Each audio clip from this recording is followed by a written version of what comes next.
Mais um Desconstruindo. Dessa vez vamos desconstruir o gênio do cinema, né, cara? Considerado um dos grandes gênios do cinema contemporâneo, que é o Woody Allen. E estamos hoje com Luiz Eduardo Mata. Olá, pessoal, tudo bem?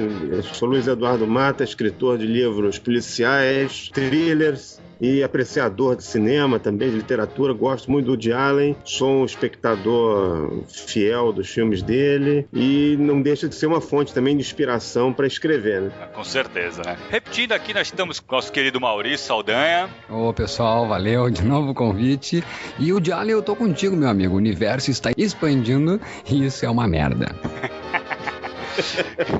Mais uma vez também estamos com o Andrés, direto de Paris. Fala, galera, tudo bem? E só tem uma coisa pra dizer: se a minha filha fosse a Scarlett Johansson, eu casava com ela também. Boa.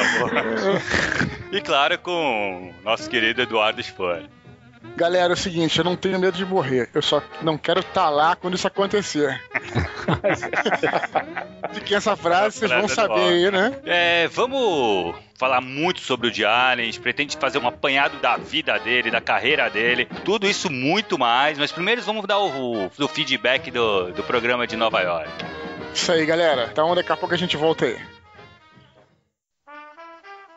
10, 9, 8, 7, 6, 5, 4, 3, 2, 1, 0.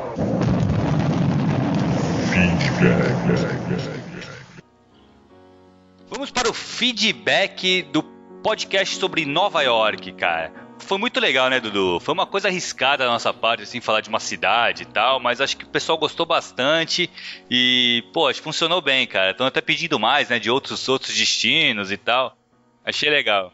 A galera tá contribuindo aí com comentários e críticas muito construtivas sobre o programa, né, cara? Isso é muito bom, que eu acho que a gente tá se ajeitando aí, a gente tá aprendendo. Tá fazendo um pouco mais já, né, cara? Assim, já tá realmente trabalhando pra colocar mais podcasts no ar, né? A gente fica feliz com os elogios, também observa bastante as críticas, mas o que eu posso garantir pra galera é que a gente não tem uma regularidade total, assim, né? Mas a gente...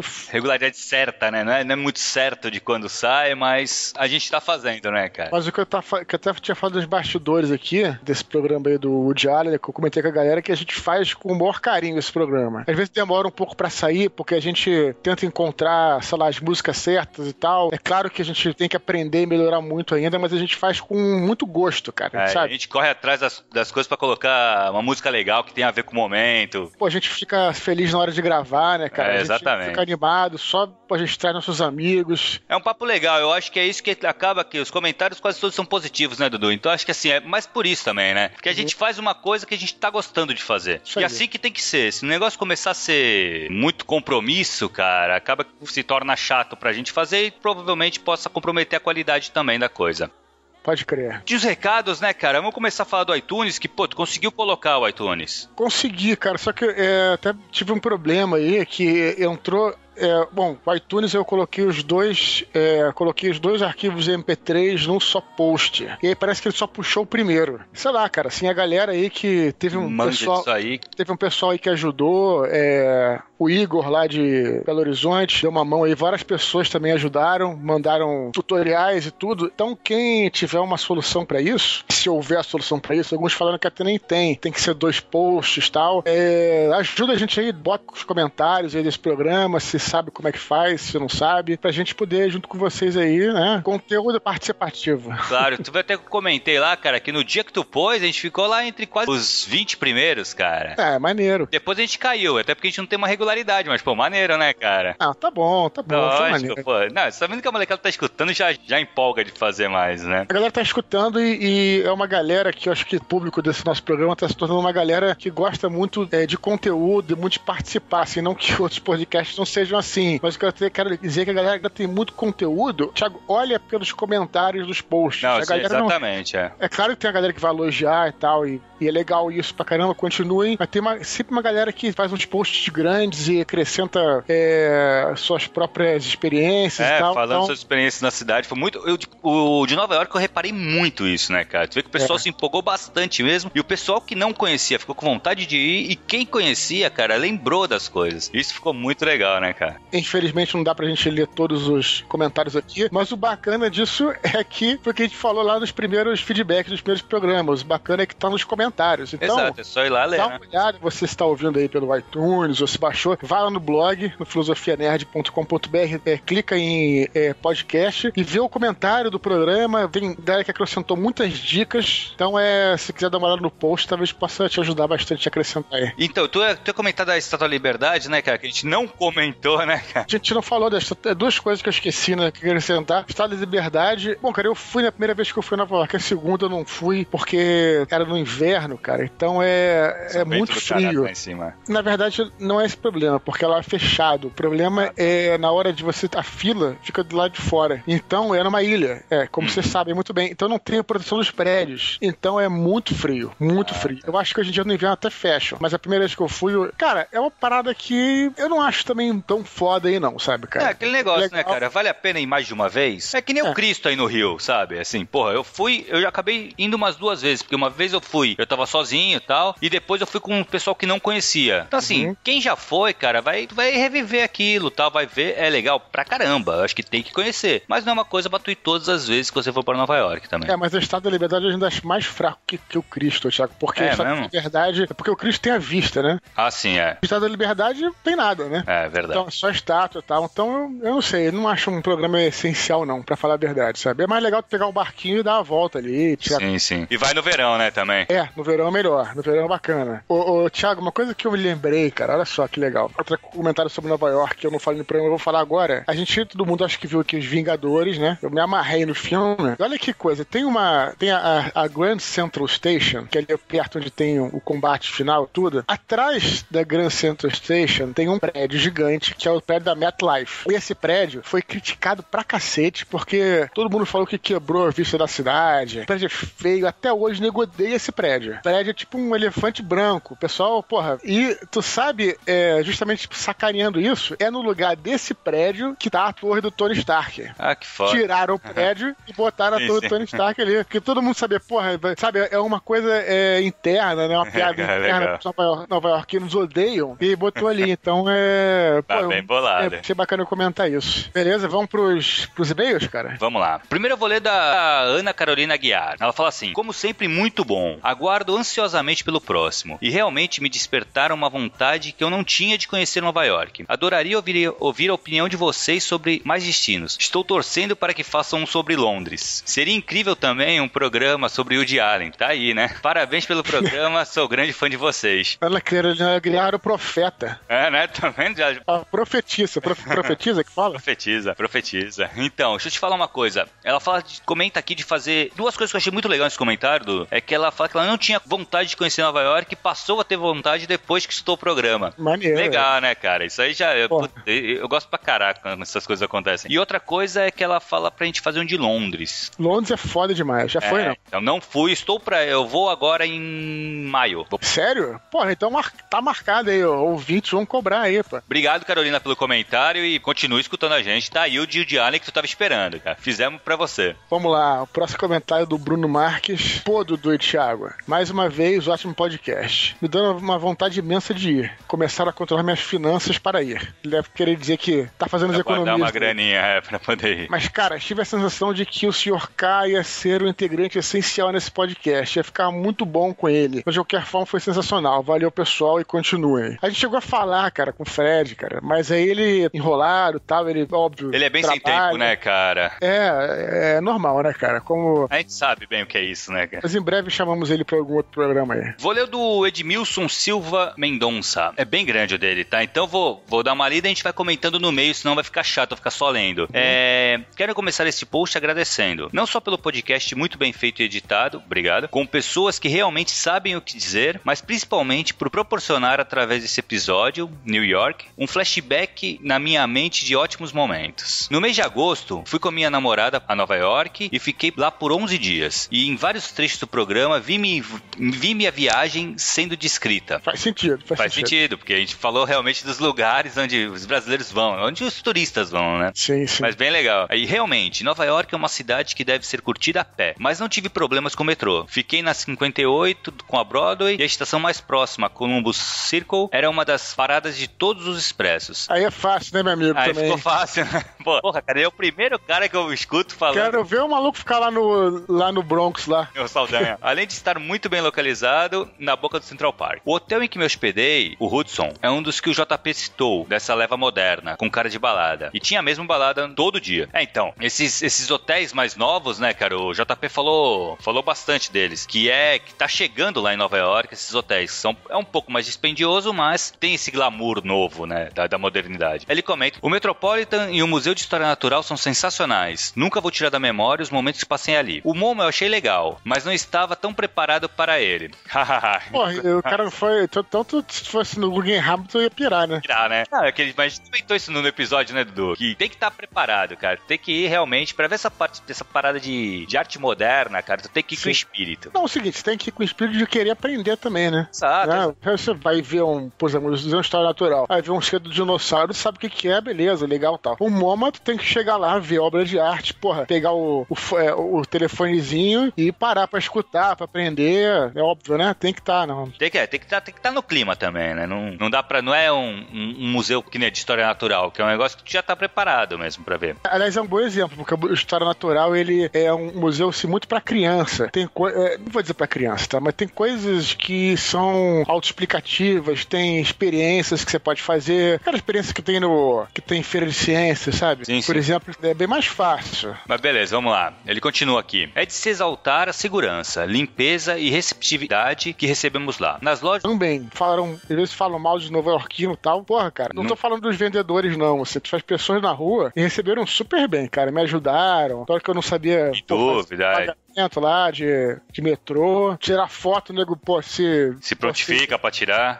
Pô. Legal. Eu, particularmente, sou um cara que eu sou bom disso, cara. Nunca tive problema. Zagal, porra, eu acho que é porque eu levo as paradas tranquilamente, sabe, cara? Se nego fica com a cara meio feia, eu dou um sorriso, aí sai pela tangente e tal. Claro, vai muito da maneira que você aborda a pessoa também, né, cara? Mas vamos lá. Ele continua, nas lojas os vendedores nos deixavam à vontade, o que alegrou muito minha namorada. A propósito, um beijo, Carol, te amo.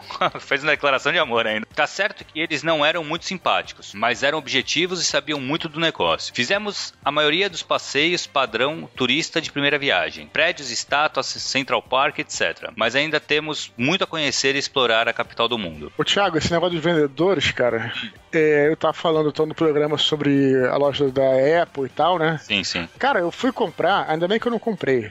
Eu tentei comprar um iPhone aqui no Brasil, há um tempo antes. Meu irmão, cara, o cara me colocou lá sentado num canto, vamos fazer o teu cadastro, me dá o teu CPF. Fazer o cadastro, CPF, tem que me dar o endereço, não sei o quê. Meu amigo, só quero comprar telefone, só quero comprar, mas não pode, porque não sei o que lá. Cara, aí eu falei, na verdade, eu sou meio rabugento, eu falei, me levantei e fui embora, ainda bem que eu não comprei aquela merda, porque depois, mas é incrível, cara, como aqui no Brasil, pega muito burro, cara. Aí o Edmilson fala assim, eram muito objetivos e sabiam fazer negócio. Porra, meu irmão, eu entrei lá na loja lá não me lembro onde é que foi, se foi Oitim, sei lá, qualquer coisa assim, com a grana, eu só tô com dinheiro, quero te dar dinheiro, cara. É foda, né, cara? E o cara não quer, meu irmão. Então, mas isso aí é do Brasil. A burocracia no Brasil é um bagulho sinistro, né, cara? Mas é inacreditável. E sem contar o preço, cara, também, né, Dudu? E como é que é a parte de celular? Tu comprou lá, tu trouxe aqui, botou o chip, funcionou? Não, funcionou, tranquilo. Tranquilo. Mini chip, aquele... Mas, cara, isso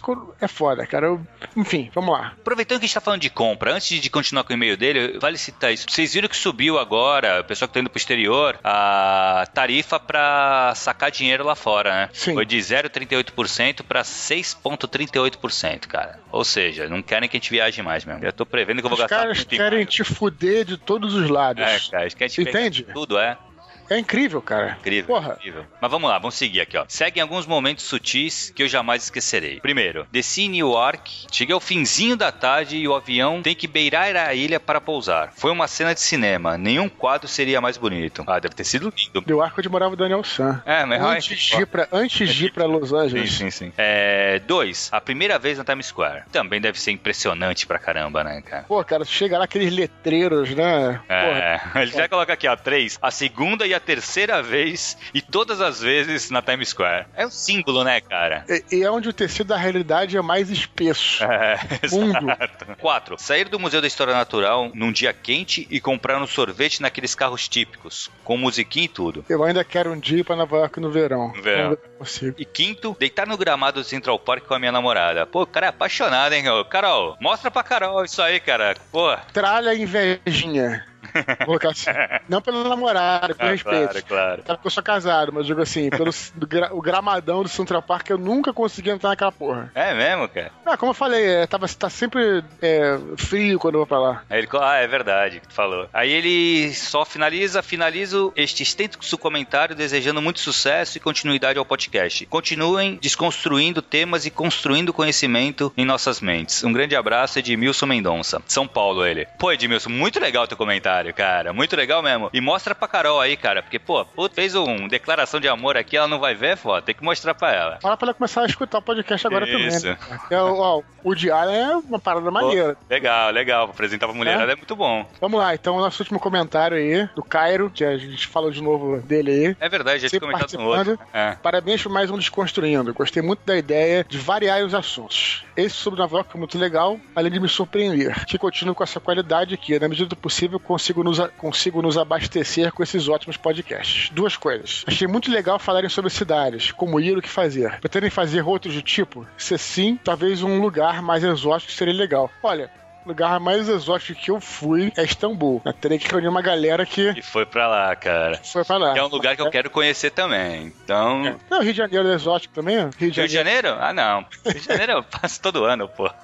Vamos lá, outra coisa. Já na parte de pedidos, vocês têm planos de fazer um Desconstruindo sobre a série dos livros Duna? Já escutei 1 ou 2 podcasts sobre, mas ambos foram bem fraquinhos, na minha opinião. E acho que o Desconstruindo poderia abordar a obra de forma bem legal. Um grande abraço do Cairo aí. Então, cara, assim, Duna, eu li só o primeiro livro, gostei pra cacete, mas li só o primeiro. Cara, eu não li Duna, cara. Me crucifiquem, mas eu não li. Eu tenho o livro aqui, mas eu não li. Não tive ainda aquela inspiração, momento pra ler. Momento. Exato. Porque tem que estar na vibe, né, cara? Eu não tive cara, ainda. Eu gosto pra caralho. É um livro que eu gosto pra caralho. Cara, a gente fez um Nerdcast sobre o Duna, né? Eu não sei, cara. Acho que isso é uma tarefa. A gente pode até fazer, não passa pela minha cabeça. Mas acho que isso é uma tarefa também, porque você poderia pedir, sabe pra quem? O pessoal do Ghostwriter. É verdade, cara. O pessoal do Ghostwriter, pô, eles focam bastante em literatura e eu acho que seria uma coisa legal, cara, pra eles fazerem. Tem outro podcast também, que a gente já comentou aqui do Litramorfose, que o Eric Novello que tá coordenando. Tem a Carol lá, que fazia papo na estante comigo, né, antigamente, que gosta bastante de Duna. Então acho que eles poderiam fazer um podcast legal também. Uma boa ideia pra eles, hein, cara. Não descartando, mas a hipótese da gente fazer, claro. Eu li só o primeiro livro, né, e tem muito tempo. Então. Não, mas aí. Não sei. Eu sei que o David Lynch fez o filme, né, cara? Tem o filme. Eu gosto muito do David Lynch, cara. Então... Cara, eu gosto do filme também. Apesar de que tem uma galera que. Eu não vi o filme, na verdade, mas eu gosto muito do David Lynch. Eu não vi o filme por causa do livro. Eu gosto de primeiro ler o livro sempre. Ah, sim. Entendeu? Com certeza. Senão me estraga muito a leitura depois. Então, antes de encerrar o feedback, gente, vamos só comentar uma coisa que a gente não fez na abertura, porque a gente só descobriu isso agora, depois da edição. É que como ficou muito comprido também o programa, a gente vai dividir em 2 partes. E a gente decidiu dividir como? A primeira parte a gente vai falar, que é esse que você está estudando agora, sobre a biografia, sobre a vida do Woody Allen. E a segunda parte vai ser basicamente sobre os filmes dele. Isso. Então a galera fica ligada aí. Se está ouvindo aí, por acaso, pelo iTunes e você... Só tem um, né? Só tem um. Volta para filosofianerd.com.br e tal. A gente não tá fazendo isso de isca, não. A gente tá tentando resolver. Não, se você tiver uma solução pra isso, você já avisa a gente, né, cara? Isso aí, galera.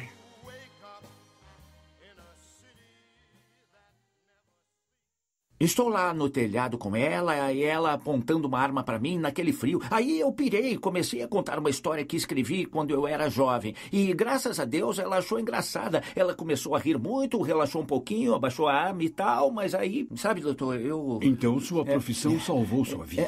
Para mim isso é espantoso, sabe? Olha, e o mais interessante para mim, fora a óbvia culpa sexual que eu tinha na altura dessa história, é que nada mudou, doutor. Sabe, passaram-se anos, eu fazia terapia, ainda faço terapia, e 6 psiquiatras depois, e 3 mulheres mais tarde, e eu continuo sem ter a minha vida amorosa em ordem. Eu ainda gosto de prostitutas. Sabe, para mim, o ideal é pagá-las. Elas vêm até a sua casa, não precisa falar de Proust, nem de filmes, nem... Eu não sei o que acontece comigo, doutor. Sabe, é que parece que eu não cresci e eu me sinto... Sabe, não é... Eu vejo outros caras da minha idade, mas eu só penso em transar com mulheres que vejo. Encontro uma mulher no banco, uma estranha no ônibus e penso logo, como é que ela é nua? Será que eu posso transar com ela? Sabe, isso é loucura. Eu vejo caras que conheço, advogados, médicos com famílias e casas, não são tão... Ora, será que o presidente dos Estados Unidos quer transar com as mulheres? Isso é tão... péssimo exemplo, eu sei, mas eu não sei. Vejamos o Hal Wallenberg. Ele queria transar com todas as garçonetes da Europa? Provavelmente não. You must remember this. A kiss is just a kiss. Então, cara, começando a falar de Woody Allen, acho legal a gente, qual a experiência de cada um de nós, como que a gente conheceu o Woody Allen. Luiz Eduardo, como é que tu conheceu, cara, o mestre do cinema? Rapaz, foi o seguinte, foi da maneira mais trivial possível. Eu era adolescente, estava em casa no sábado à noite, e começou a passar no Supercine um filme do Woody Allen, que era Noivo Neurótico, Noiva Nervosa. Aquela dublagem da Globo da década de 80, o Mata, que ele falava nem assim, sabe, eu estou meio nervoso, Exatamente.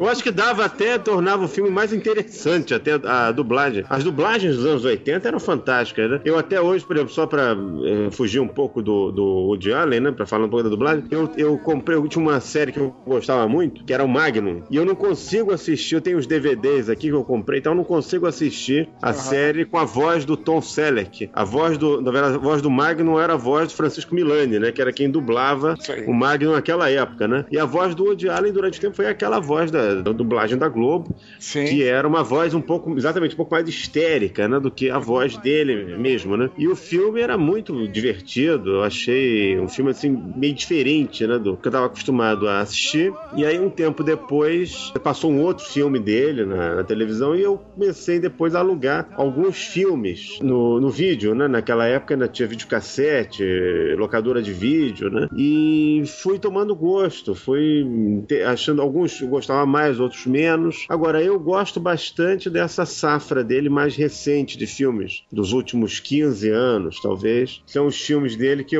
eu gosto mais, assim, que eu me identifiquei mais de alguma maneira. Não sei se eu também estava mais velho e consegui decodificar algumas coisas que ele falava ali, que talvez quando eu era adolescente eu não entendia muito bem. E a partir daí eu fui rever alguns filmes mais antigos dele também. É um cineasta que, de vez em quando, os filmes eu revejo. São filmes que a gente deve ver mais de uma vez, porque cada vez que a gente assiste, a gente tem uma impressão diferente, ou a gente apreende alguma coisa diferente das vezes anteriores. É isso mesmo. Maneiro. A gente vai falar dos filmes todos aí, né? Ou tentar falar um pouquinho, né, o Thiago? Aquele filme pra cacete, né?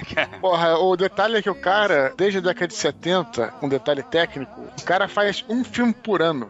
Maurício, como é que foi contigo, cara? Olha, então, cara, comigo é maluco assim, porque eu era criança ainda, e meu pai era apaixonado por Chaplin e Woody Allen. Então eu não parava de passar Bananas, né? Ele tinha a fita do Bananas e eu vendo aquela coisa daquele... Não sei se vocês todos viram que Bananas, mas tem umas coisas bem gráficas, assim, umas piadas muito físicas também, né? Ele mesmo diz que ele é apaixonado pelo Groucho Marx e tem muito do Chaplin também. A gente vê no Zelig o quanto ele admirava também Chaplin. Aliás, é só ver os filmes dele que tu vê que ele gostava do Chaplin. Então, eu não sabia nem diferenciar quando criança qual é que era o Chaplin e qual é que era o Woody Allen, de tanto que ele revia.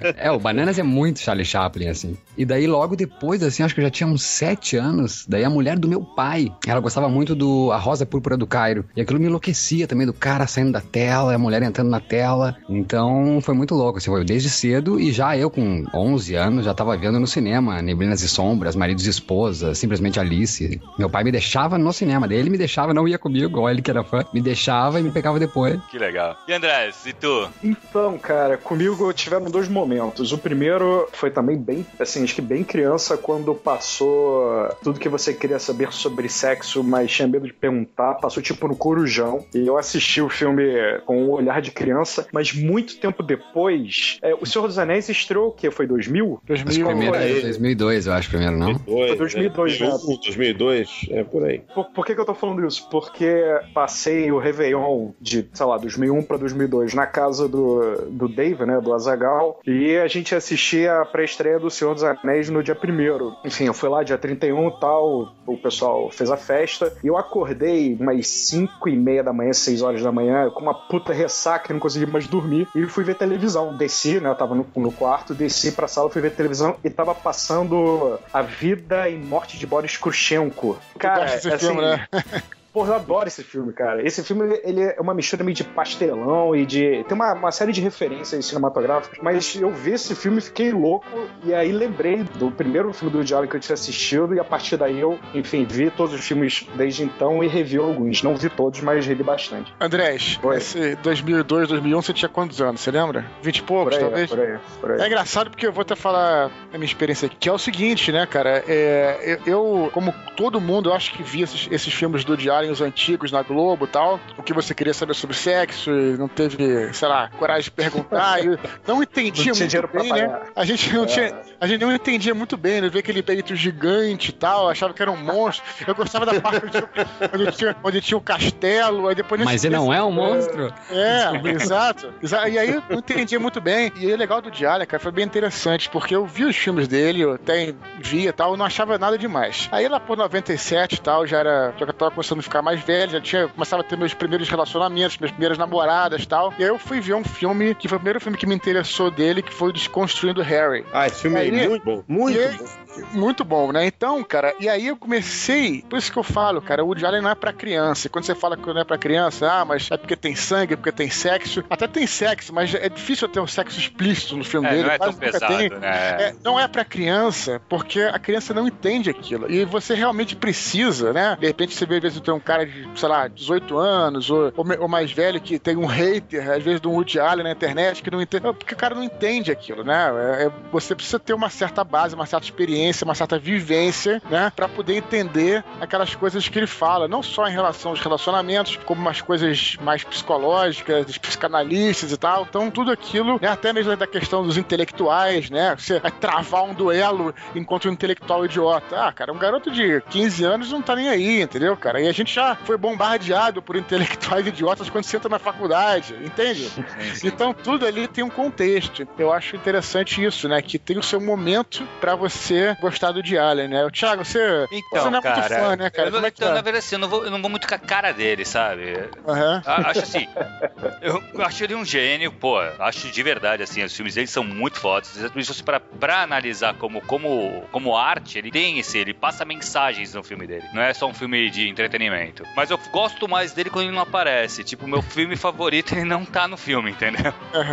Agora, eu queria colocar uma coisa que eu achei interessante, no caso, eu acho que só o Maurício não teve a primeira experiência dele na televisão aberta, né? Porra, tu vê como é importante o trabalho da televisão aberta pra apresentar coisas boas, né, cara? Eu vi muita coisa boa na televisão aberta. Eu não me esqueço só aproveitando aqui, o Intercine 2, lembra que tinha o Intercine 1 e o Intercine 2? Sim. Que eu conheci o Hal Hartley, um puta cineasta. Era aquele que você escolhia, né? O filme que ia passar. Então, hoje a gente perde bastante, né, cara, com isso, mas tu não respondeu, Thiagão, qual o teu favorito? O meu favorito? Match Point. Match Point. É o meu também, concordo. A gente tava falando sobre sexo aí nos filmes dele, É aí que começou, acho que, a entrar de verdade o sexo nos filmes dele. Com a entrada da Scarlett Johansson, né? Também não, né, Maurício? Tu vê que não, assim, nada não pesado, mas eu digo com a adição da Scarlett Johansson que começou. Essa mulher é puro sexo, né? Ah, sim. Não Aí sei depois se ele chama a Penélope Cruz no próximo Exato. filme, que é puro sexo. Eu já acho o filme, que esse segundo que eu vi, que Cristina Barcelona, né? Isso. Esse eu já acho mais ou menos, eu não gostei muito desse. Ô, Maurício, não sei se o sexo, mas é mais a sensualidade, talvez. É, mas eu quis dizer sexo, pô, você é um escritor, Dudu. Entre parênteses, né? É uma metáfora aí, né? Sei lá. Aliás, Não falei sexo explícito. E se você perceber, cara, as cenas que ele faz com a Scarlett Johansson, ele deixa a mulher mais bonita do que ela já é, né, cara? As tomadas Ela nunca dele foi são bonita, eu fodas. acho que ela só conseguiu ficar bonita por causa desse homem. Esse homem que descobriu ela. Porque antes disso, quem conhecia a Scarlett Johansson? Ninguém conhecia. Assim como a Natalie Portman só foi conhecida com Closer. Ninguém conhecia a Natalie Portman. Então esses caras que trouxeram essa coisa dessas meninas tão baixinhas e tão sedutoras. olha só, o Match Point, eu não queria nem falar antes, né, mas acho que como surgiu o assunto, é um filmaço. Eu acho que é um filme que é responsável pela... Eu acho que o Match Point e talvez o Igual a Tudo na Vida, tá, são dois filmes que talvez tenham levado a galera, essa nova turma, a começar a gostar do Woody Allen. E o Match Point, especialmente, cara, é um filme foda, porque é um filme que vem num crescendo. Isso é foda pra caralho. Genial. Ele é inspirado em Dostoiévski. Inspirado no O Crime e filme Castigo, né? é Crime e Castigo. Ele faz um negócio muito bem feito. É toda aquela psicologia do Dostoiévski, quando você lê aquela amoralidade dos personagens e que você acaba se identificando com aquilo de alguma maneira. É um filme tenso, é um filme muito bem feito. É o primeiro thriller dele, né? O primeiro thriller. Acho que antes disso só o misterioso assassinato em Manhattan que ele tinha, né? Ou Crimes e Pecados, mas nunca um thriller mesmo. Mas não são tensos. Sonho de Cassandra é depois disso. Match Point. É depois? É. Sonho de Cassandra depois? Match Point é o primeiro filme dele dessa virada. Mas ele não é.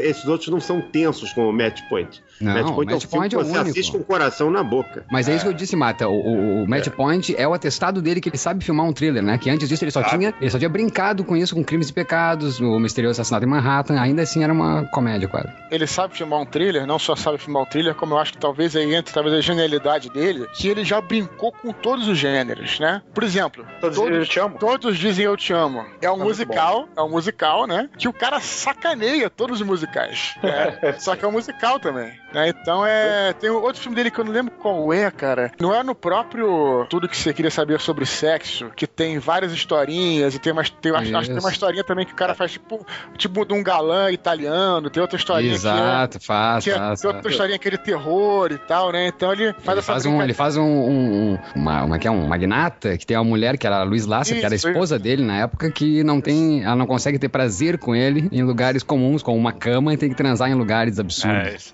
Isso aí. Você falou, galera, esposa, o Johnny foi casado quantas vezes? Só curiosidade. 3 vezes. Toda vez? 4 vezes. Mas teve algumas que ele não foi casado oficialmente, né? Ele casou com a Arline, a primeira namoradinha, com 18 anos ele casou, depois ele casa com a Luiz Lasser, que fez o Bananas, que fez o Sonhos Eróticos de Uma Noite de Verão, e daí depois ele se junta com a Mia Farrow, mas não casa, né? E se casou com a Sweeney. Diane Keaton antes. Não, Diane Keaton teve um caso, né? Uma fé que nem ela divulga a verdade disso. Ah, é? Achei que foi o... Não. Agora, coisa engraçada da Diane Keaton, que o Noivo Neurótico, Noiva Nervosa, o título dele é Annie Hall, que era a personagem Eles não são nem sequer casados, né? Nem nada. Não. Agora, engraçado é o seguinte, parece que esse nome tem alguma coisa a ver com a Diane Keaton. Não, é o nome dela, é o nome verdadeiro dela, né? É o nome verdadeiro dela, né? Sim, mas como é que eles me traduzem Noivo Neurótico, Noivo Nervosa, onde nem no filme se esclarece a relação deles? Exatamente. É um absurdo. Mas os nossos, não sei, distribuidores aqui, eles têm um gosto para títulos, para traduzir títulos, que é fantástico. Teve um filme francês, isso é um caso engraçado, da década de 90, chamado La Cérémonie, que foi traduzido como Mulheres Diabólicas, ou alguma coisa assim. Sim. Aí o resenhista escreveu não é do Woody Allen, esse filme é de outra pessoa, aí escreveu uma resenha falando assim, o filme, Claude Chabrol. O filme La Cérémonie, que doravante será chamado de A Cerimônia, embora sua tradução seja Mulheres Diabólicas, então ele tratou do filme na resenha toda como cerimônia, né? Achei fantástico. Antes da gente entrar aí na biografia dele, para depois entrar nos filmes, eu vou responder a pergunta aí do Andrés, né? Eu falei que eu dei uma investigada aí sobre os casamentos dele, nos relacionamentos dele, né? E ele realmente teve o relacionamento relacionamento com a Diane Keaton. Não. Ô, Dudu, ele tá ignorando o que eu falei, é isso? Ele é casado aos 18 anos, depois ele casa com a Louise Lasser, ele tem um relacionamento que nem a Diane Keaton diz o que é, e depois ele tem um relacionamento com a Mia Farrow e casa aos 27 anos com a Zoe, fez 27 anos, a filha adotiva dele com a Mia Farrow. Então, Zoe, vamos falar dessa Zoe antes que a galera... É uma polêmica, já logo de cara, né, velho? Então, vamos... Então, antes de... Eu investiguei aí sobre essa história desse relacionamento com a Zoe. É assim que fala o nome, Maurício? Zoe. Não, eu adoro ter Eu investiguei a ódio. Mas isso aí, eu vou fazer uma de advogado do diabo que vai defender o cara, mas então eu quero que vocês detonem o cara. O que vocês acham aí dessa história toda aí? Era a enteada dele, né? Uma coisa assim, não era? Ou era criado filha adotiva? Ou isso, a Mia Farrow e eles adotam, né? Eles têm um filho, eles mesmos, e tem, que até nem aparece muito esse filho, né? Que a própria Mia Farrow destrói, onde ela pode falar mal do Woody Allen, a Mia Farrow fala mal, né? E ela diz, inclusive, quando ela, na verdade, um dia, acho que poucas semanas antes de acabar as filmagens do Maridos e Esposas, que tenha, né, a Mia Farrow no elenco, e o próprio foi Woody o Allen, último filme que ela fez, né? Mas antes de concluir o filme, que ela descobre as polaroids da Zoe pelada, né? E daí ela chega e diz, sem condições, daí os produtores, não, só um pouquinho, Mia, vamos acabar esse filme, vamos ser profissional. E eles ainda, as cenas ainda que faltavam, era deles dois contracenando. Então, e daí ela depois começou a falar que ele próprio abusava também da criança, da filho deles mesmo de sangue, né? Do menor, né? Mas isso não é verdade, não, né? Nada comprovado, nada comprovado. E hoje ela chegou aos 7 ventos aí gritando que, hoje eu digo, não faz um ano, sei lá, acho que ano passado, dizendo que o Sinatra é o pai da criança, que não é. Acho que pra atacar ele também, né? Então, duas paradas. Primeiro... Eu li recentemente, é verdade. Bom, esse negócio de, assim, o que eu ouvi dizer é o seguinte. Primeiro, ela falou que, primeiro, a Zoe, na verdade, ela nunca foi... A Mia Farrow e o Woody Allen, na verdade, eles nunca moraram juntos, moravam separados. E a Zoe não é filha do Woody Allen adotiva, nem nada disso. Ela é filha da Mia Farrow e ela foi adotada junto com o ex-marido da Mia Farrow, que é o outro cara, André Pavin, sei lá, que é o sobrenome dele, que é um compositor e tal. Os caras não moravam... Fica menos a moral, é isso? E as fotos que eles descobriram, não tô falando que é certo, tá? Não, mas nem eu acho que não é certo, eu só quero saber onde é que tu quer chegar. As fotos que os caras descobriram, né, que a Zoe já tinha 19 anos, 20 anos, quando tinha tirado essas fotos. Então, eu só tô falando porque a galera acha que o cara é o pedófilo. Pegou a criancinha, né, e tirou as fotos dela. E não é bem assim. E aí, a Mia Farrow também não é. Ali, assim, ninguém é muito flor que se cheire também, né? Então, você vê, por exemplo, a Mia Farrow falou essa parada, ela falou que o filho, que seria biológico dela com o Woody Allen, provavelmente era filho do Frank Sinatra, na verdade. Cara... E o cara se parece mais com o Frank Sinatra do que com o Woody Allen, né? Não, se parece não. Graças a Deus. Se parece não. O cara é a cara do Frank Sinatra, maluco. Não, então, eu só assim, mas se a mina tinha 19 anos, vai. O foda é, eles não moravam na mesma casa, então eles não tinham tanto contato. A mina com 19 anos já é uma mulher. Então já dá pra perdoar bem aí o caso, né? Porque assim, pra mim, eles moravam juntos, eu não sabia, não tinha essa informação de que eles não moravam juntos. Ele ajudou a criar a criança e, porra, e de repente tá comendo. Porra, aí é foda, né? A gente não pode esquecer que naquela época, isso foi no início da década de 90, a gente não tinha essa quantidade, esse acesso à informação que a gente tem hoje. Era tudo só, as notícias só chegavam a gente pelos jornais, então eles podiam manipular aquelas notícias de qualquer forma. E era uma sociedade, mal ou bem, era mais moralista do que é hoje, né? 20 anos mas iam acabar com ele no Facebook hoje também, né? Mas ele não lê, né? Ele nunca leu. Ele é um cara que nunca leu o jornal. Então ele diz... Até a irmã dele, que é produtora de muitos filmes, ela diz, olha, o Woody Allen nunca leu nada, nem crítica, nem essa fofoca. Então, né, quando isso aconteceu, que ele mesmo disse que não sabia que era tão famoso, de tanto que foi veiculado coisa sobre esse caso. Então, pra ele, é indiferente. Eu acho que também, se fosse nessa época, ele também não acessaria o Facebook. Mas eu acho que o pessoal ia detonar, né? Será que ele acessa o Facebook hoje? Não, né? Não, acho que não. Agora, eles estão juntos até hoje, né? Ele e a Zoe. Sim, então, juntos até hoje, tem filhos, né? É uma coisa sólida, né? Não foi uma aventura, uma coisa... Pois é, então, se casaram em 97, estão juntos até hoje aí, né? E tem um filho biológico e um filho adotado. Tá perdoado, que ele vai pegar daqui a 20 anos. Tá criando, né? Tá no criador, né? E que não é dele, porque tem o olhinho bem puxado. Ele só se fode, né? Agora tem um filme, tem um filme de crise, tem um filme chamado chamado Wild Man Blues, que é um filme que eles documentam o tour que ele faz pela Europa, que ele toca clarinete também, já vai falar mais pra frente. E aí, quando ele vai se apresentar na Inglaterra, ele fica bolado, ele fala, pô, os caras vão nos xingar na nossa própria língua. O cara tá preocupado com isso, né? Vai entender o xingamento, né? Então, é legal do clarinete, eu sei que tu quer falar mais adiante do clarinete, mas o bacana do clarinete é que é por essa razão que ele não vai ao Oscar, né? Que é na segunda-feira, que é... Antigamente, pelo menos, era segunda-feira o Oscar, e ele não pode sair lá do Carlisle, né? Tá de brincadeira que ele não vai... O cara é um homem de princípios, né? A gente não pode dizer que não. Não, ele disse que quando recebeu a indicação do Annie Hall, ele disse, não, jamais vou deixar de tocar, né? Eu tenho um compromisso e vou, né, quero tocar meu clarinete. E disse que no outro dia que ele chegou lá com o jornal na porta dele, que ele viu lá, Annie Hall ganha 4 Oscars. Tu viu, o cara descobriu por um jornal. Foi no dia que ele leu o jornal, quer dizer, que ele não lê nada, né? Coisa daquele dia ele leu. Alguém deve ter mostrado pra ele, facilita aqui, exato. We have an erection of 45 degrees. Shall we attempt penetration? Prepare for penetration.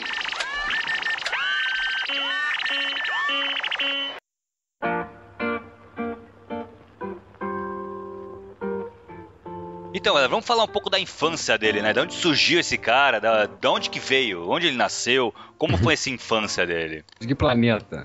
Porque, porra, ele nasceu no Bronx, né? Nasceu no Bronx. Nova Yorkino. Brooklyn. Não, ele nasceu no Bronx, foi criado no Brooklyn. Eu sei que ele era pobre, só sei isso. Eu só sei que ele era pobre. Só isso. É foda que é legal só de dizer que o avô, né? Ele tinha um avô russo e uma avó austríaca, tá aí também talvez por elementos que a gente vai descobrir desses dois países ao longo da carreira dele, mas o pai e mãe nova-iorquinos, né? E o engraçado também é que o pai viveu 100 anos, de 1900 a 2000, e a mãe viveu 96 anos, nasceu em 1906 e morreu em 2002, é isso? Não? Ele tá a caminho, né? Tá a caminho, porque já tá com 78 anos. Então, ele nasceu em 35, né? Ele nasceu em 35. Quem quiser saber um pouco mais da infância do Woody Allen, eu recomendo um filme pra vocês que chama Radio Days, A Era do Rádio. Muito bom. Que é o seguinte, ele se nega terminantemente a dizer que todos os filmes ele fala que nenhum filme dele é autobiográfico. Mas eu não acredito nisso, porra. Então, A Era do Rádio, inclusive, tem um off, que é ele falando como se fosse mais velho, né? E falando sobre ele criança, tudo ele criança, as histórias do rádio e tudo mais, né? E falando da infância dele no Brooklyn, e falando sobre... Na escola judaica, como é que é, que eles tinham um plano, né, que esse filme é muito maneiro, assim, né, eles tinham um plano de conseguir o anel do Vingador Mascarado, que era o herói do rádio. Então os caras tiveram um plano de fazer o seguinte, de ir, o Rabino falou pra eles irem pra rua, né, coletar fundos pra criação do Estado da Palestina. Então eles tiveram a ideia de fazer a mesma coisa e pegar essa grana e dividir entre a galera e comprar o anel do Vingador Mascarado. Então e tu vê que desde o início é interessante, porque ele tem esse caráter, não sei se é dele, ou se não dá pra entender, mas é esse caráter um pouco a moral que o Mata falou aí, tá presente um pouco nessas histórias dele, né? Então, desde criancinha, essas coisas e tal. Então, esse filme é muito bom, talvez vocês gostem aí, fala muito da Era do Rádio. Esse filme é muito bom, muito bom. Toca Carmen Miranda, né?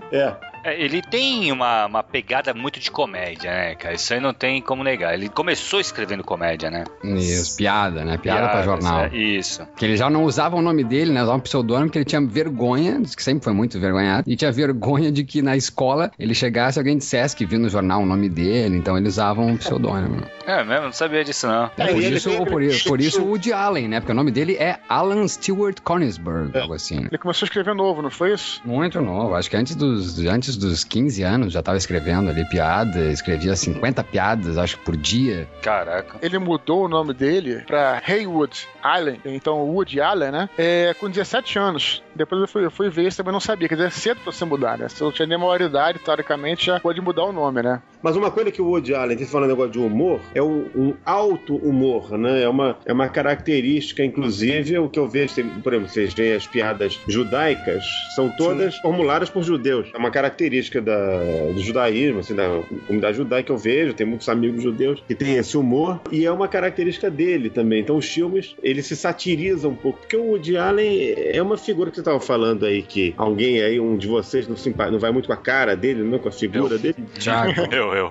Realmente. E ele, eu acho, porque a gente olha ele fisicamente, a gente tá falando de cinema, que é um veículo que depende muito da imagem, ele é alguém que tinha tudo pra dar errado, né? Porque ele é um sujeito esquisito, né? Meio desengonçado, baixinho, cheio de problemas, enfim. E ele usou isso de alguma maneira a favor dele, quer dizer, a genialidade dele vem muito a partir disso também, né? Então ele, de algum modo, ele é uma prova de que não há impedimentos pra você aparecer, pra você fazer sucesso, enfim, ele depende. Exatamente, é. E um grande diferencial dele, como eu tava dizendo aí, Mata, é a questão do alto, né? A gente tá comentando que ele começou escrevendo pra outros, né? Então numa indústria que era recheada de pessoas escrevendo, né? Para esses astros, né? Como o Sid Caesar, que ele começou a escrever, e depois gente como o Mel Brooks escrevia para o Sid Caesar, imagina? Depois ele, com 20 anos, do lado do Mel Brooks, escrevendo para um... Então, tipo, ele começou a apresentar em comédia de palco e tudo, e o pessoal descobre que ele conta piada não inventando, né? Ele conta sobre a vida dele, sobre o que ele assiste ao redor dele. Isso que é o diferencial, acho que isso que encantou muita gente. Duas frases que eu acho geniais do Woody Allen. Uma, perguntaram para ele o que ele achava sobre o Holocausto, e ele respondeu que os recordes estão aí para serem quebrados. Cara, isso... Só um judeu pode falar isso, né? É verdade.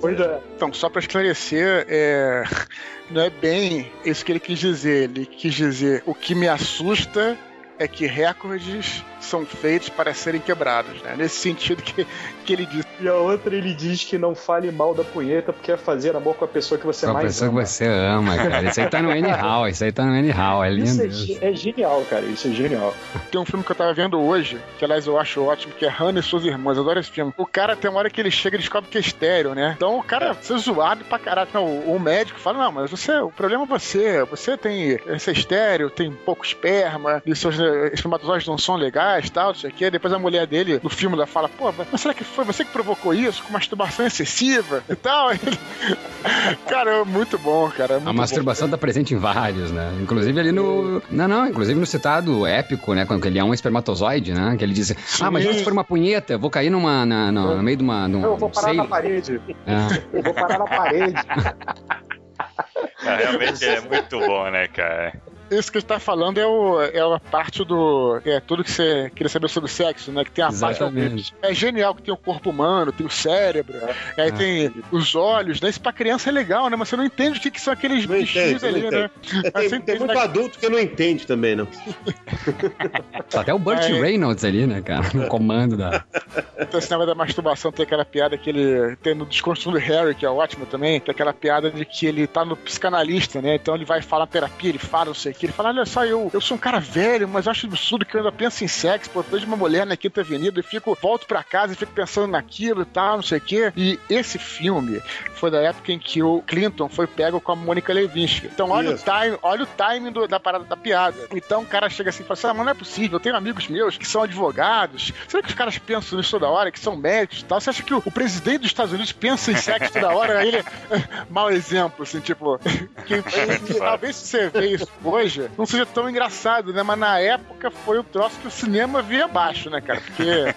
Então, retomando aqui, cara, eu acho que também é legal falar que o cara começou a escrever, então, no colégio, como o Maurício falou, escrevia essas piadas pra jornal, né? E o Mata falou o seguinte, o cara era um cara pobre, judeu, né? Na época eram mais discriminados e tal. E quando ele tem 18 anos, cara, ele foi contratado como escritor full-time de um humorista lá que é Herb Schneider, como é que fala isso? Não sei falar esses nomes em inglês. E que era um cara que é uma personalidade do rádio, né? Então ele foi contratado como um cara full-time. Então, aos 19 anos, cara, o cara escrevia roteiro pra vários programas, tipo o Ed Sullivan, vocês lembram do Ed Sullivan, que era o programa onde os Beatles vieram? Claro. Os Beatles vieram, o Ed Sullivan revelou o Elvis Presley. Era um programa e tinha o The Tonight Show, que era uma coisa meio tipo um dos primeiros talk shows, assim, tipo estilo Woody Allen, os e-mails.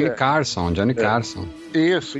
Então, ele começou, olha só, no começo da década de 50, ele começou ganhando $25 por semana. E no final da década de 50, questão de 4, 5 anos, o cara já ganhava $1.500 por semana. Cara, a diferença é... Não, e fora assim, novo pra caraca, né, cara? Porque ele começou com 18 anos, cara, já com essa moral toda. Então tem aquela coisa, né, que é legal falar, assim, sem querer me aprofundar, mas o Marta vai concordar comigo e tal, que tem aquela coisa, poxa, o cara, de repente, isso tá até mesmo no meio da literatura, em qualquer meio, mas até literatura interessante, porque o Woody Allen é um escritor, né? Mas eu não conheço ninguém, ou eu não tenho as ligações certas, ou não sou amigo de fulano e tal. Pô, o cara é um merda, cara. Sabe? Tipo, o cara, pelo talento dele, né, foi conseguindo crescer aos poucos, né? Ele foi sozinho, exatamente. Família pobre, né, cara? A família dele tinha uma delicatessen, né? Tinha uma delicatessen, o pai era joalheiro, assim, mas joalheiro que eu digo que faz coisa de joias, assim, não é um cara rico, ninguém ali era rico, né, cara? Então, e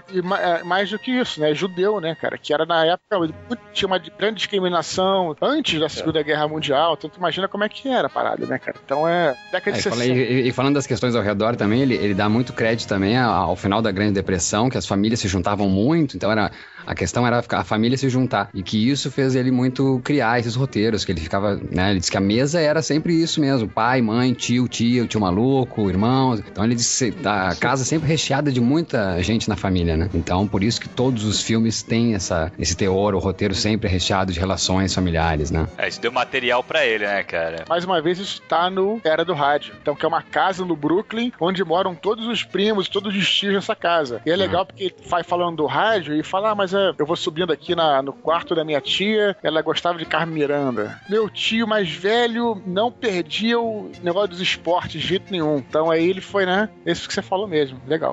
Ainda que ele não tenha reproduzido fielmente como era a família dele, aquilo certamente serviu de uma inspiração muito forte para ele compor esse filme. E acho que toda a cinematografia dele é muito... Eu acho que é muito, muito pessoal. Acho que essa experiência existencial dele, a vida toda, foi muito fundamental para manter, inclusive, a qualidade de toda a filmografia dele. Você vê que os filmes, eles mantêm um nível de qualidade, embora sejam filmes muito diferentes. Eles têm cada um tem uma identidade muito própria, mas você não observa um cinema de altos e baixos. Todos eles têm um teor psicanalítico, têm um teor reflexivo, auto-irônico, né? E isso vem muito da personalidade dele. Parece que ele faz análise há quase 40 anos, é isso? Uma coisa assim? Foi o que eu li. E pra gente ele faz desde os anos 70. Eu ouvi dizer que ele fala, quando ele tá viajando, ele faz a consulta por telefone, tipo, 1 hora, todo dia ele fala lá com a terapeuta dele, ou o terapeuta, não sei se chama. Que imagina ele falando, né? Como será ser terapeuta do Woody Allen? Exato, como deve ser o terapeuta do Woody Allen, cara. Deve ser uma loucura, cara. Eu não sei se o cara é um cara muito bem resolvido ou muito mal resolvido. Pra mim isso é um mistério. Isso é interessante, Dudu, até porque no caso da Sun-Yi, diz que quando ele tava filmando na época o Tiros na Broadway, e que ele ia na corte, ele diz que nunca, né? Diz que na vida inteira ele nunca atrasou uma filmagem, uma reunião, nada, nunca. E inclusive, então, na época do rebuliço com a Mia Farrow e a Sun-Yi, que ele ele ia pra corte e voltava a filmar. Vamos lá, no meio do filme, no meio da filmagem, cancelava e corta, porque ele tinha que atender o telefone, mas vamos voltar. Então o cara nunca deixou. Então acho que concordo, não sei, é uma dúvida. Ou o cara é muito mal resolvido, ou ele é muito bem resolvido. Eu acho que ele é muito bem resolvido dentro da sua má resolução, digamos assim. Boa! Porque naquele episódio da Sun-Yi, ele se comportou muito bem. Ele como se aquilo não o tivesse abalado, ele continuou levando, né, a vida dele normalmente, não se pronunciou, não que eu me lembre, pelo menos. Não afetou o trabalho dele, né, cara? Não afetou, ele não foi pedir desculpas publicamente, nem coisa nenhuma, quer dizer, isso é uma atitude de quem é bem resolvido. Sim, é verdade, porque em tese ele não teria que pedir desculpa por nada, porque segundo as informações que vocês passaram agora, ele não fez nada de errado. Exatamente. Uma coisa que tipo o Roman Polanski, né? O Roman Polanski ficou com...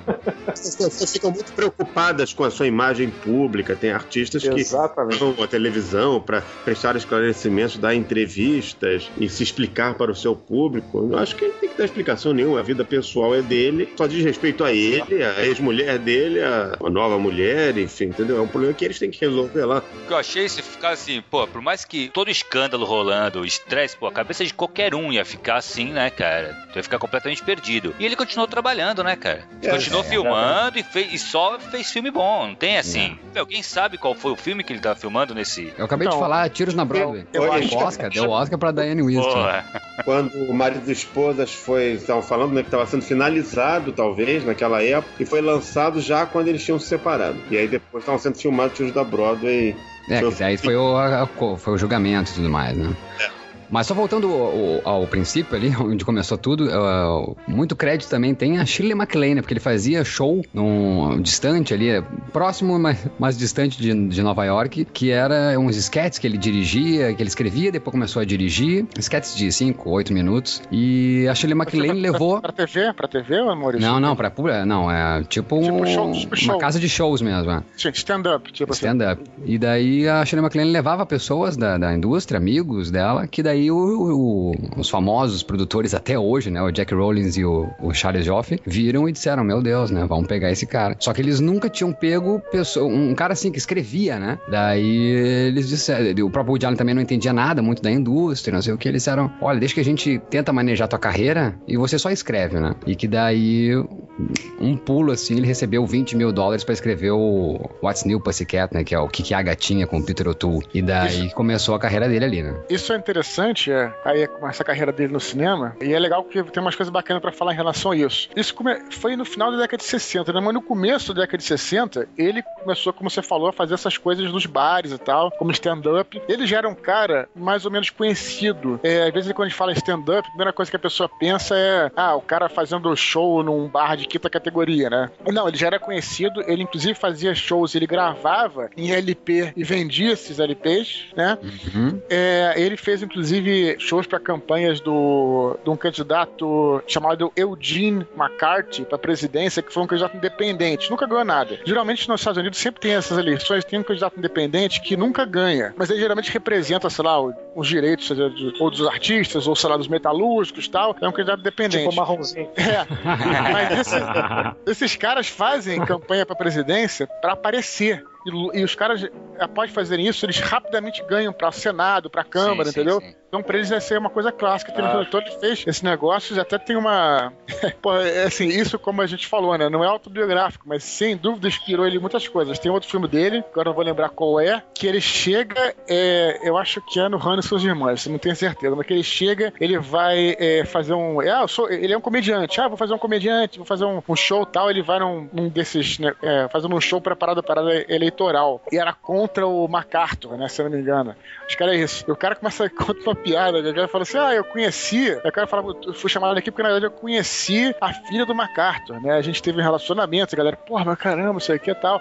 Aí eu não conseguia falar com ela, que na verdade eu tinha que falar com o pai, que eu queria fazer com a filha dele o que ele tava fazendo com o país.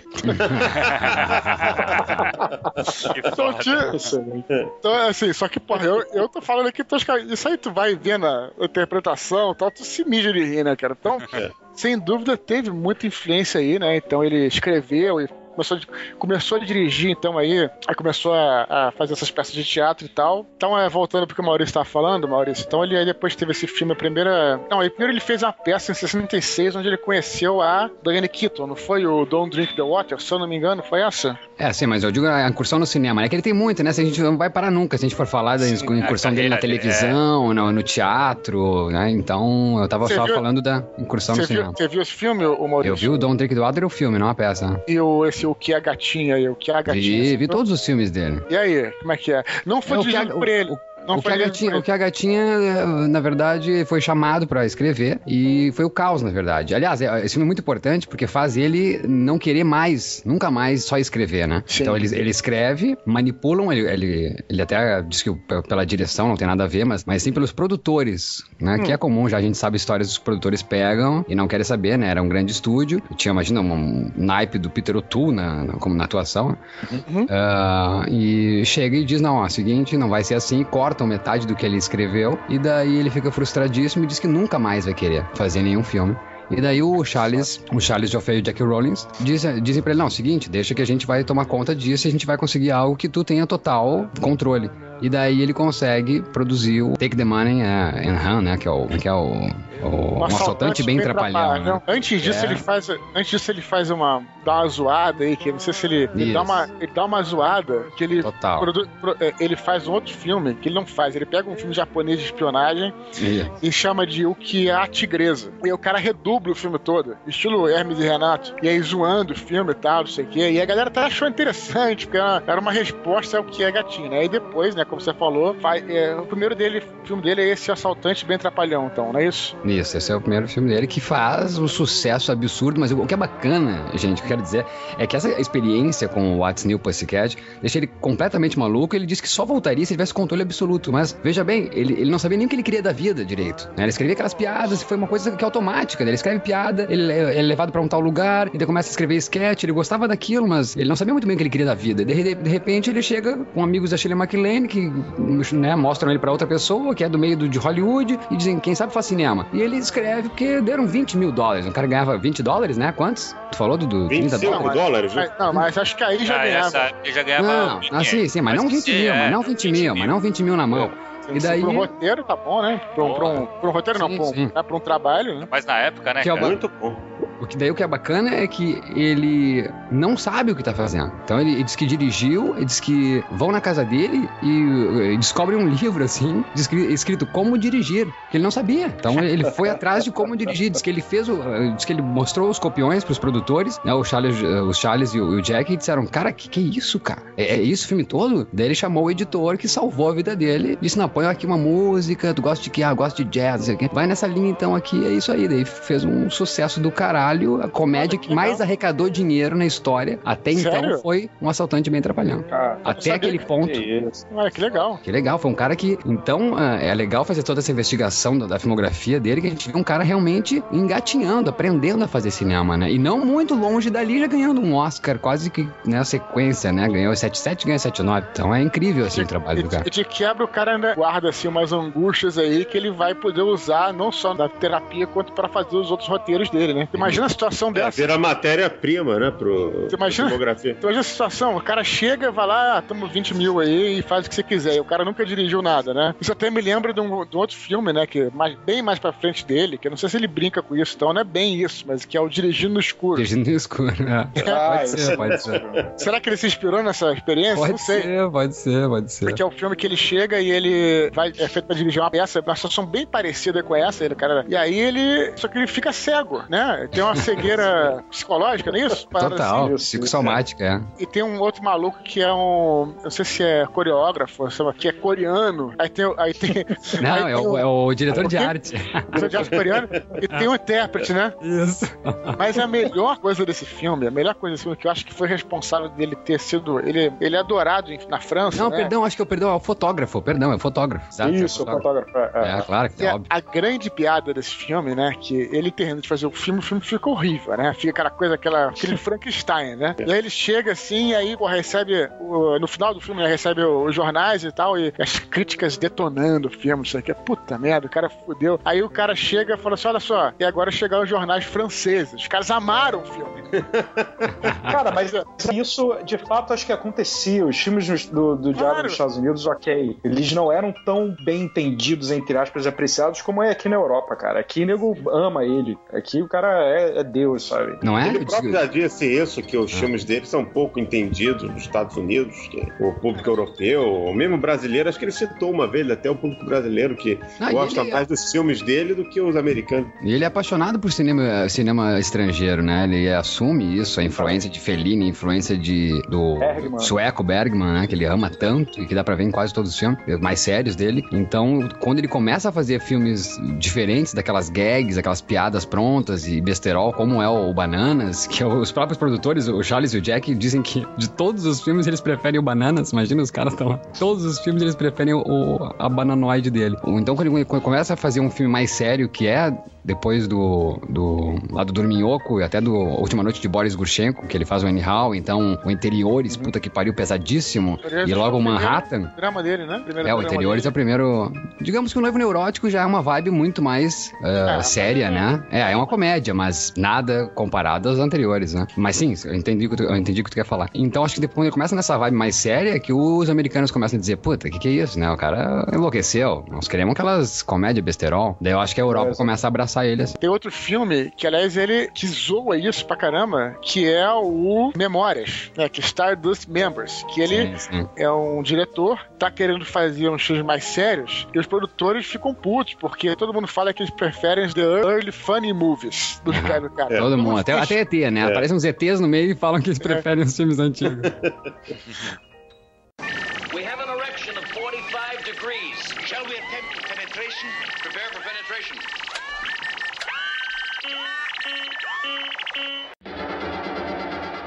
Muito bem, Eduardo. De novo, nós vamos ter que dividir o programa em dois, né, cara? Ficou comprido, a gente falamos da vida do Woody Allen e também das obras, então é muita coisa. Então esse primeiro programa que você escutou agora tá só sobre a vida dele. Biografia dele, né? A biografia, exatamente. Falando do caminho dele até aqui. A carreira dele e tudo mais, né? O próximo a gente deixou separado pros filmes. Não que a gente não tenha comentado de alguns filmes agora, mas agora, nesse próximo episódio que já tá aí pra você baixar, ele vai falar só sobre os filmes. Vamos falar sobre os filmes, vamos falar...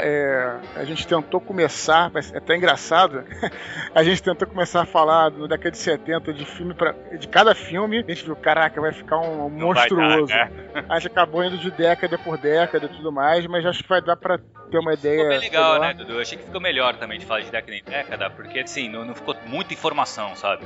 E esse negócio de dividir em dois, cara, eu acho legal, a gente até poderia reduzir muito e fazer um só, mas acho que já que a gente tá falando sobre o Woody Allen, cara, vamos apresentar o material pro nosso ouvinte, que é assim, tipo um pacote, entendeu, cara? O cara vai pegar aquilo ali, claro que você não vai saber tudo sobre o Woody Allen, porque a gente também não sabe. Né, a gente falou bastante, falou tudo do cara, que é impossível, né? Vamos dar informação bacana, vamos dar o máximo que a gente puder, e por isso a gente fez isso, conforme a gente falou no feedback, a gente vai colocar no iTunes, eu não sei se vai entrar os dois, né, mas se você não conseguir, se você não encontrar o segundo no iTunes, não é pegadinha, não é pra obrigar você a vir no site, não é nada disso. Mas a gente tá tentando ver como é que a gente consegue. Como a gente não conseguiu ainda, isso, se você inclusive souber, né, como a gente, repetindo o que a gente falou no feedback, se o cara inclusive souber como é que faz isso, tudo mais, né, avisa pra gente que a gente tenta arrumar isso aí. Se for obrigatório fazer dois posts, né, não era bem isso que eu queria, que se fosse 2 posts, eu preferia que fosse um só, mas vamos ver. Então não deixe de escutar o segundo aí, pode baixar agora, os dois no mesmo dia, se você está escutando isso através do iTunes, lá no filosofianerd.com.br já tem o segundo, então você pode ir lá e baixar. Curta os filmes do Woody Allen, cara.